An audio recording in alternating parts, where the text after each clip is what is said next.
बातमी महत्वाची आहे। अजितदादांच्या अपघाता दिवशी व्हीके सिंगला 9,81,00,000 रुपये पाठवण्यात आल्याचा रोहित पवार यांनी आरोप केलेला आहे।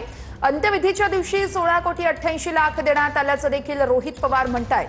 अपघाताच्या तारखेपासून आतापर्यंत व्हीएसआरला 145 कोटी मिळाल्याचा रोहित पवार यांचा आरोप आहे आणि याच आरोपामुळे मोठी खळबळ उडालेली आहे।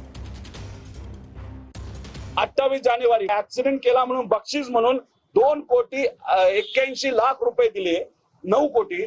त्यानंतर 29 जानेवारीला 16 कोटी दिले। म्हणजे दुसऱ्या दिवशी जेव्हा अजित दादांचं तिथं अंत्यविधी चालू होता, सगळे मोठे मोठे नेते तिथं येऊन काही प्रामाणिकपणे भावनिक दृष्टिकोनातून नाराज होते, भावनिक झाले होते आणि काही नुसते येऊन तिथं नाटक करत होते असं आपल्याला म्हणावं लागेल। त्या दिवशी 16,88,00,000 रुपये त्या व्हीएसआरला तिथं दिले। म्हणजे एका बाजूला पैसे देण्यासाठी व्यापाऱ्यांना, ट्रेडरला, आपल्या त्या कॉन्ट्रॅक्टरला देण्यासाठी पैसे नाहीत, दुसऱ्या बाजूला आपण जर बघितलं तर तुम्ही 145 कोटी रुपये हे व्हीएसआरला देतात, जेव्हा ती कंपनी ही आता ऑब्जेक्शन मध्ये त्या ठिकाणी आहे।